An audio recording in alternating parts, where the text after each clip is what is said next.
Hi, what's up? It's Nicholas here. Yeah, you will notice. Oh, pardon my acting here. Pardon my very vigorous, rambunctious, hyperactive acting. As soon as I press record, I just start shouting. Ah! Ah! Ah! I'm just fucking around with you, but besides that, I got this. I'm gonna do a little series here, so yeah, dude, no intro music, but you notice the channel name is Nicholas Donalds. The channel name is not Turtle Island Tetragrammaton.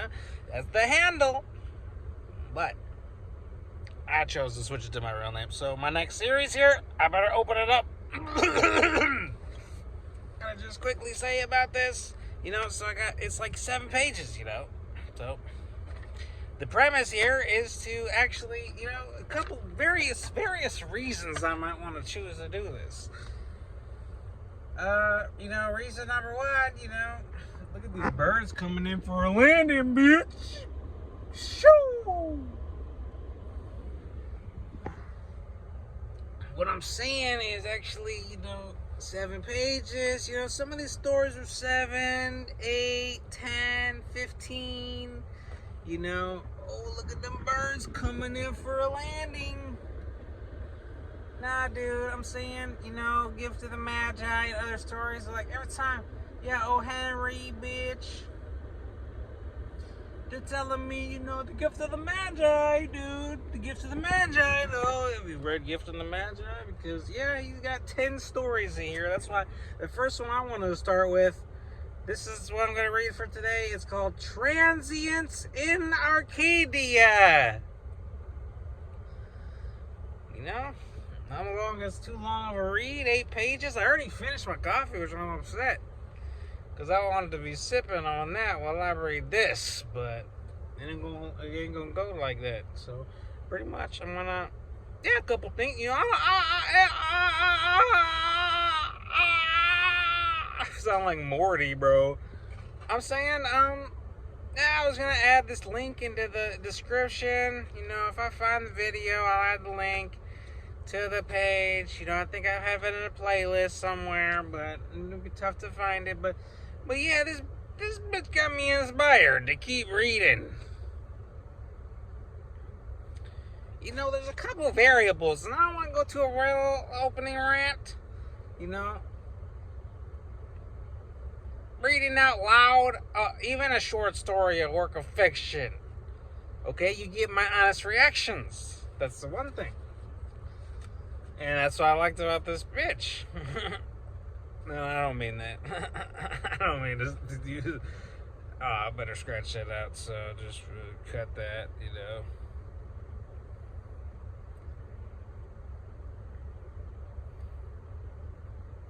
Yeah, that's what I liked about this reading, is that I can't even say it. Well, I'll just say reading out loud serves 2 purposes.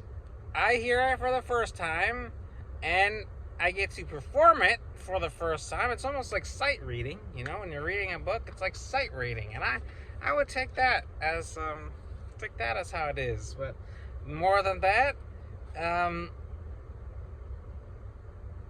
guess that's the only reason. Yeah, dude, reading comprehension, I could play it back, listen to it, whatever. Transients in Arcadia, what would that be about? So it's 7 pages, I'm going to just start reading it, and maybe I'll get all the way through, a short story. How long could that possibly last? O. Henry is the author. I just sat down and read the introduction. This is a Scholastic book, so I shouldn't even say when it was published.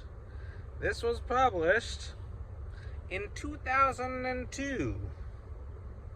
As far as O. Henry, and I don't mean to be so excited. I just got a lot on my mind that I can't recline. So let's go here. There was a hotel on Broadway that has escaped discovery by the summer resort promoters. It is deep and wide and cool.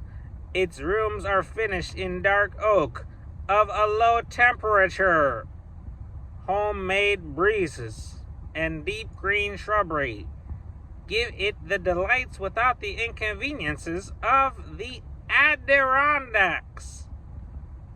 One can mount its broad staircases or glide dreamily upward in its aerial elevators, attended by guides in brass buttons, with a serene joy that alpine climbers have never attained.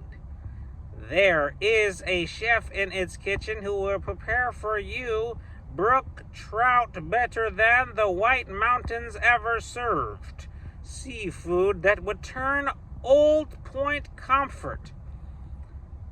Quote, by God, sa, end quote, green with envy and Maine venison that would melt the official heart of the game warden. A few have found out this oasis in the July desert of Manhattan.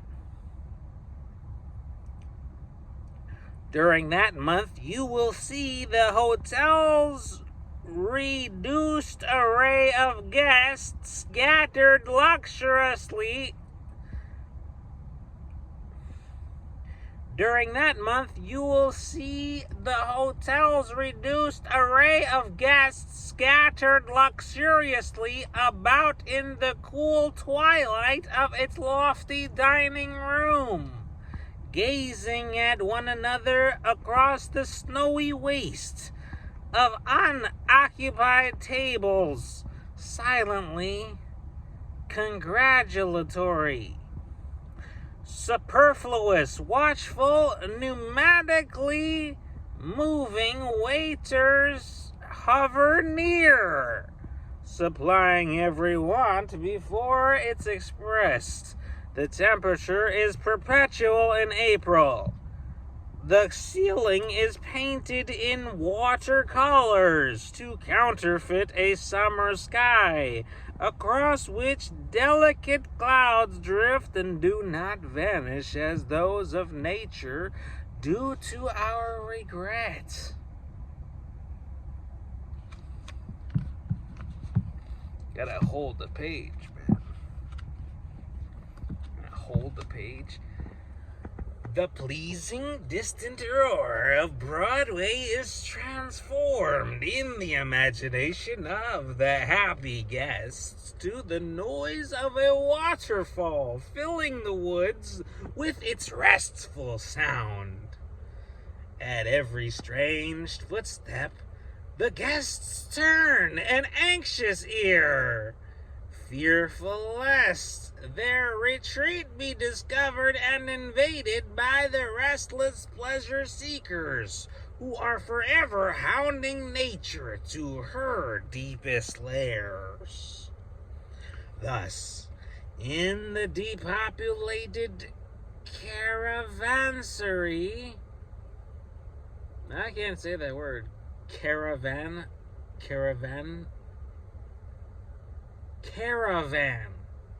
caravansary. Thus, in the depopulated caravansary, the little band of connoisseurs jealously hide themselves during the heated season, enjoying to the uttermost the delights of mountain and seashore that art and skill have gathered and served to them. In this July came to the hotel one whose card that she sent to the clerk for her name to be registered read, quote, Madame Heloise D'Arcy Beaumont. Madame Beaumont was a guest such as the Hotel Lotus loved. She possessed the fine air of the elite, tempered and sweetened by cordial graciousness that made the hotel employees her slaves. I'm still reading it there. her slaves. I mean, where is it? Bellboys fought for the honor of answering her ring. The clerks, but for the question of ownership, would have deeded to her the hotel and its contents. The other guests regarded her as the final touch of feminine exclusiveness and beauty that rendered the entourage perfect. This super excellent guest rarely left the hotel. Her habits were consonant with the customs of the discriminating patrons of the Hotel Lotus. To enjoy the delectable hostelry, one must forgo the city as though it were leagues away.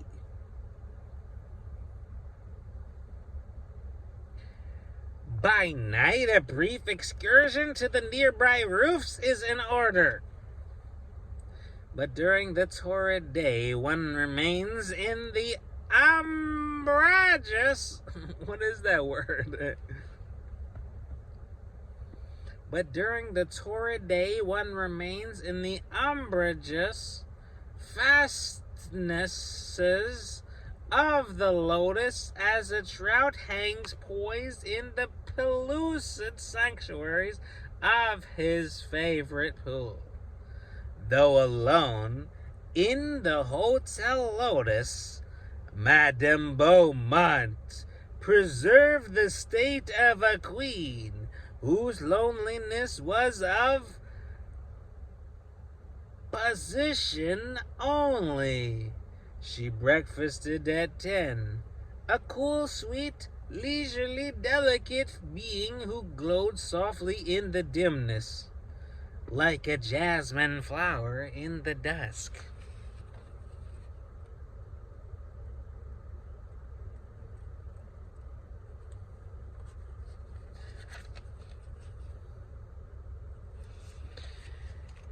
But at dinner was Madame's glory at its height. She wore a gown as beautiful and immaterial as the mist from an unseen cataract in a mountain gorge.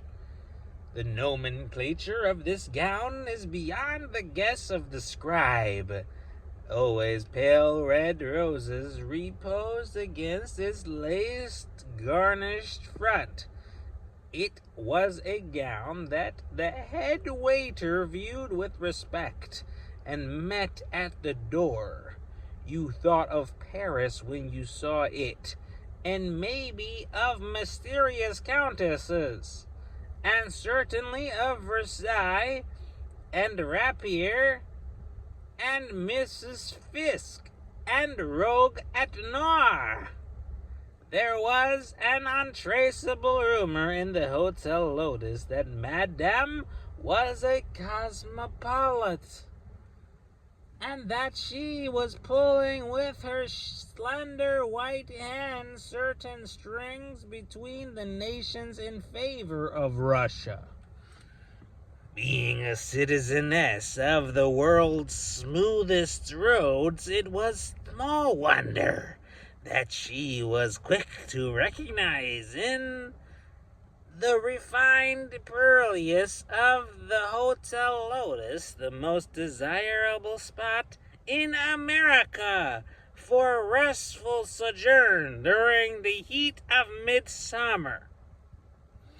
On the third day of Madame Beaumont's residence in the hotel, a young man entered and registered himself as a guest. His clothing, to speak of his points in approved order, was quietly in the mode. His features good and regular, his expression that of a poised and sophisticated man of the world. He informed the clerk that he would remain 3 or 4 days, inquired concerning the sailing of European steamships, and sank into the blissful inanition of the Nonpareil Hotel with the contented air of a traveler in his favorite inn. The young man, not to question the veracity of the register, was Harold Farrington. He drifted into the exclusive and calm current of life in the Lotus so tactfully and silently that not a ripple alarmed his fellow seekers after rest. He ate in the Lotus of its patronym, and was lulled into blissful peace with the other fortunate mariners.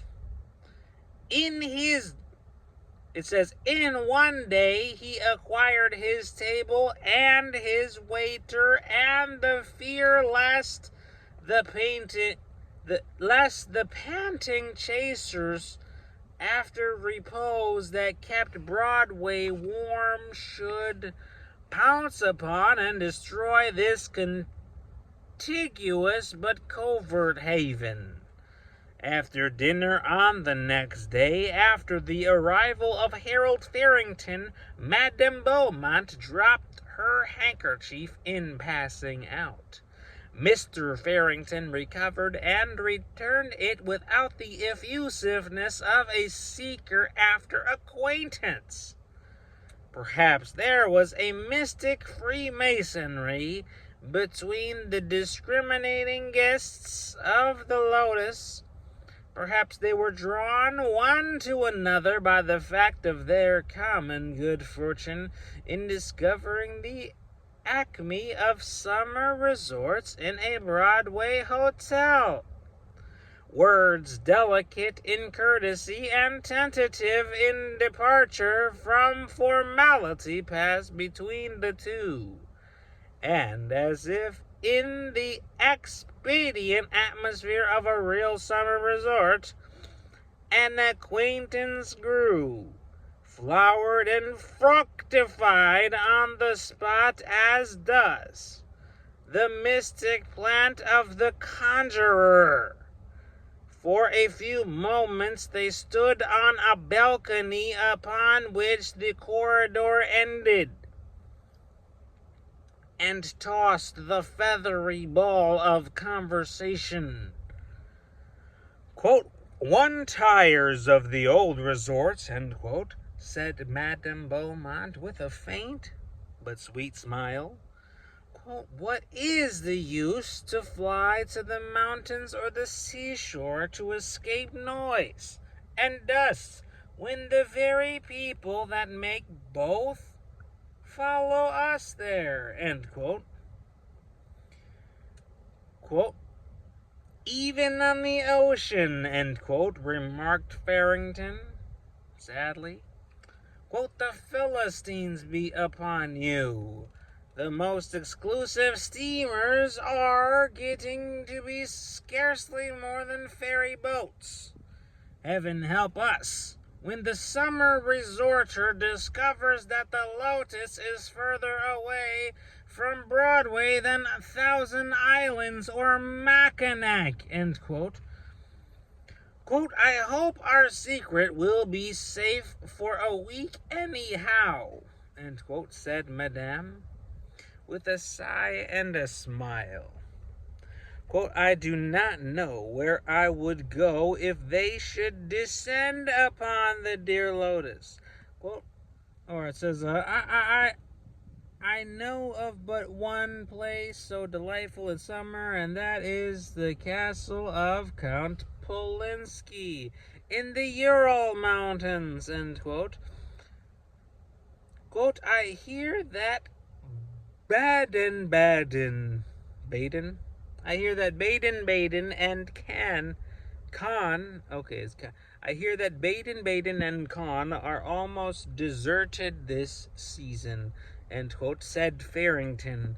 Quote, year by year, the old resorts fall in disrepute. Perhaps many others, like ourselves,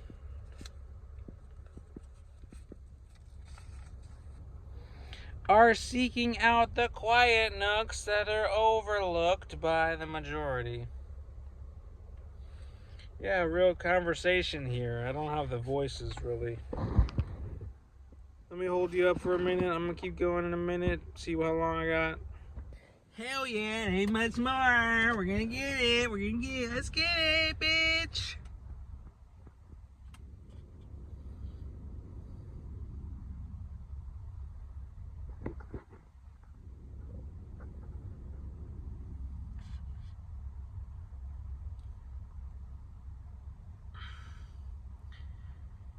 Madam Beaumont speaking. Go back to Beaumont. Who's talking here? Beaumont and Farrington. So Beaumont, quote, I promise myself 3 days more of this delicious rest, end quote, said Madame Beaumont. Quote, on Monday, the Cedric sails, end quote. Harold Farrington's eyes proclaimed his regret. Quote, I too must leave on Monday, end quote, he said. Quote, but I do not go abroad, end quote. Madame Beaumont shrugged one round shoulder in a foreign gesture. Quote, one cannot hide here forever, charming though it may be. The chateau has been in preparation for me longer than a month. The house parties that one must give, what a nuisance!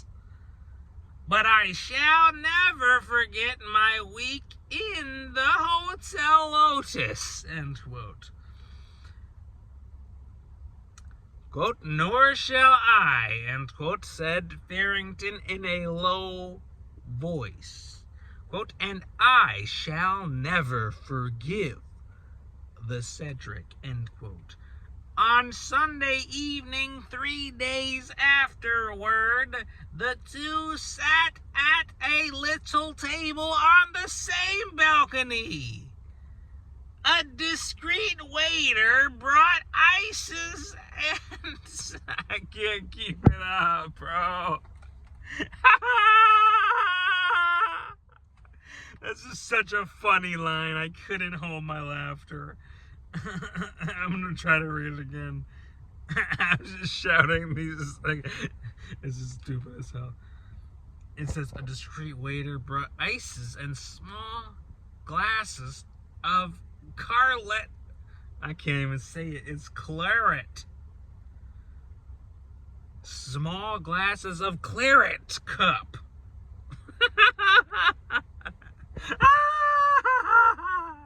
Small glasses of claret cup.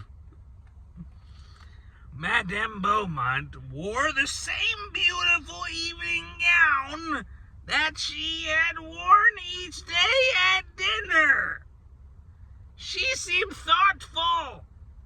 Near her hand on the table lay a small chatelaine purse, and she had eaten her ice. After she had eaten her ice, she opened the purse and took out a $1 bill. Quote, Mr. Farrington, end quote, she said, with a smile that had won the Hotel Lotus. Quote, I want to tell you something. I'm going to leave before breakfast in the morning because I've got to go back to my work. I'm behind the hosiery counter at Casey's Mammoth store. And my vacation's up at 8 o'clock tomorrow. That paper dollar is the last cent I'll see till I draw my $8 salary next Saturday night. You're a real gentleman. And you've been good to me, and I wanted to tell you before I went. I've been saving up out of my wages for a year just for this vacation. I wanted to spend 1 week like a lady if I never do another one. I wanted to get up when I please instead of having to crawl out at 7 every morning. And I wanted to live on the best and be waited on and ring bells for things just like rich folks do. Now I've done it and I've had the happiest time I ever expect to have in my life. I'm going back to my work and my little hall bedroom satisfied for another year. I wanted to tell you about it, Mr. Farrington, because I thought you kind of liked me, and I liked you. But oh, I couldn't help deceiving you up till now, for it was all just like a fairy tale to me. So I talked about Europe and the things I've read about in other countries and made you think I was a great lady. The dress I've got on? It's the only one I have that's fit to wear. I bought from O'Dowd and Levinsky on the installment plan. $75 is the price. And it was made to measure. I paid $10 down. They're to collect $1 a week till it's paid for. That'll be all I have to say, Mr. Farrington, except that my name is Mammy Servitor instead of Madame Beaumont, and I thank you for your attentions. This $1 will pay the installment due on the dress tomorrow. I guess I'll go up to my room now.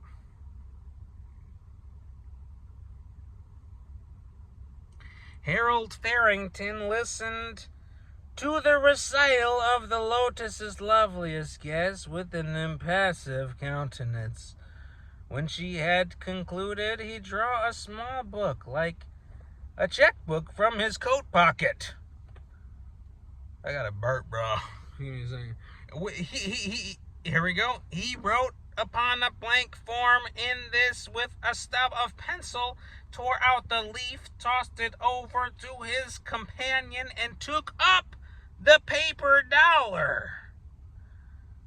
I've got to go to work in the morning, he said, and I might as well begin now. There's a receipt for the $1 installment. I've been a collector for O'Dowd and Levinsky for 3 years. Funny, ain't it, that you and me both had the same idea about spending our vacation. I've always wanted to put up at a swell hotel, and I saved up out of my 20 per, and I did it. Say, ma'am, is it mammy? M-A-M-E, however that is said.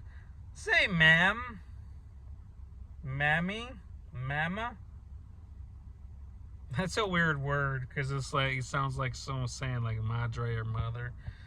How about a trip to Coney Island, you know? It says, how about a trip to Coney Saturday night on the boat? What? That's a weird way to end that line. It's hot as fucking here. Here, said you're out on the... You can see, you know, these clouds really covered this whole area. And then the lake is kind of steaming too, which is pretty cool. It's a really cool scene out here, you know. It's below zero, I think. Oh. Maybe it's not. Maybe it's about 20. I don't know. 30. I don't know. -4 Fahrenheit.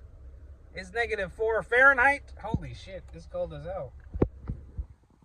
I'll quickly end up here in the last paragraph. Thanks for rocking with me. Turtle Island Tetragrammaton. My name's Nicholas, so let's end it. Obviously, I read this shit for fair use, for commentary, for education.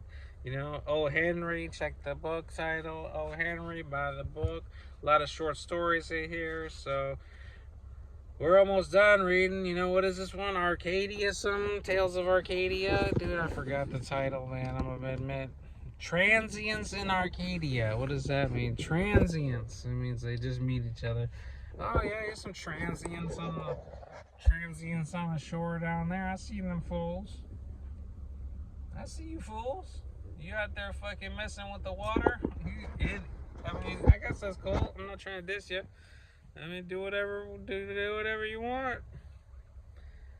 The face of the pseudo Madame Heloise d'Arcy Beaumont beamed. Quote, "Oh, you bet I'll go, Mr. Farrington. The store closes at 12 on Saturdays. I guess Coney'll be all right, even if we did spend a week with the swells." End quote. Below the balcony, the sweltering city growled and buzzed in the July night. Inside the Hotel Lotus, the tempered, cool shadows reigned, and the solicitous waiter, single-footed near the low windows, ready at a nod to serve Madame and her escort. At the door of the elevator, Farrington took his leave, and Madame Beaumont made her last ascent. But before they reached the noiseless cage, he said, quote, "Just forget that Harold McFarrington, will you? McManus is the name. James McManus. Some call me Jimmy." "Good night, Jimmy," said Madame. Well, that is sweet. That's such a sweet tale. I'm glad I read it. See, I was wondering if all these stories were about Christmas. That didn't really have anything to do with Christmas, I'll admit. But that's cool. The Gift of the Magi is obviously about, Christmas, whatever. I probably might read that one later if I feel like it. But yeah, I thought there was an introduction that said something about Christmas. Yeah.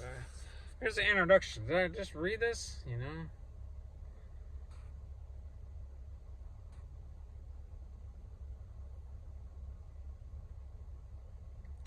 I was born on Christmas Day and have a preordained affection for stories that reflect the spirit of the season. For many, the phrase gift of magi conjures visions of wise men in robes carrying gold, frankincense, and myrrh to a newborn babe.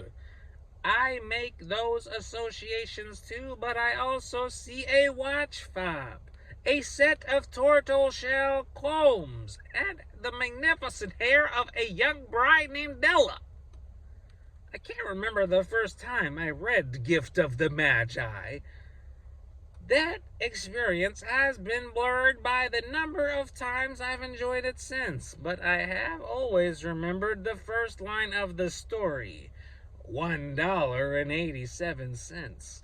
Why does that stick with me after all these years? Maybe I can recall it as the domino that starts the chain of events that leads me to the story's tender, unforgettable irony.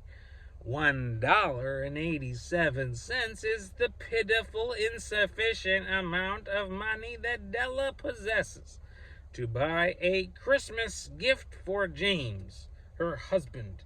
What can she possibly buy with so little? Certainly nothing suitable, so she decides on a sacrificial, surprising solution. What does she do? I won't tell if giving away an ending. Yeah, I did read this part. I just totally skipped that first whole half. Certainly nothing suitable, sacrificial, surprising. What does she do? And here they write, if giving away, if giving away an ending of any story is impolite, the giving away an O. Henry ending is cruel. It says. That's the author's prowess, an unpredictable wrench, the conclusion. That's where the surprises are hiding, along with the story's revelations. With the reader's aha, no wonder. Now I know what's going on. O. Henry was really William Sidney Porter. Some say he adopted the name. I don't want to read this again. Yeah, just it's a little excessive, but yeah, dude, that's it. I hope you have a nice day. Turtle on Tetragrammaton, Nicholas Donalds. I'm out. Find me on Twitch, that's where I stream games, but otherwise, I upload the archive here, and yeah, just an update. I haven't been able to do any devotionals, but that's cool because it's just like, life, I got fires to manage. Got a lot of fires to manage, which is an apt metaphor when you feel like, apt metaphor for sure, for a lot of fires to manage. So, yeah, dude, I couldn't get to the devotionals, but, whatever. Jesus knows me, and it's like, yeah, dude, every minute prayer, yeah. You gotta live in, many worlds, so, yeah, I was gonna share a different video, I was gonna share that video. I don't even remember her name, but she read this book about, I don't remember the book title, but she read this book, and I like how she critiqued it while she was reading it and had to learn new words. She would stop to look up new words, and I thought it was really, really, really pretty relatable, because she kind of a lot like me, to be honest, where you had to, just read a little bit, take a break, mock it, play with it a little bit. For me, if I read a sentence of a book, I gotta play with it a little bit rather than just, take it, fucking, you gotta, get into it a little bit and shake it up, you get a sentence, you gotta shake it up a little bit, so, yeah, besides that, that other video, I was about to be in two worlds, having too many different belief systems, only one belief system is true, but of course you gotta have a whole bunch of belief systems, because you really don't know what's real and what's not real, so, either way, whatever you want, you can just make stuff up if you want to live that way, but just know that you're going to be at a disadvantage if you try making stuff up and living by those rules that you made up in your head, because it's such that there is truth in this world. If you don't live in accordance to truth, then you're going to screw yourself, which makes it logical to seek truth and apply truth when you find it. That's a logical thing to do. So, such that is the case, and such that people have lied about certain things that, just keeping us not really empowered. And that messes with everybody, and it makes it harder to, live and let live when everybody's dissing you, putting you down and shit. So, with all that being said, I'm gonna say rest in peace, have a blessed night, and, yeah.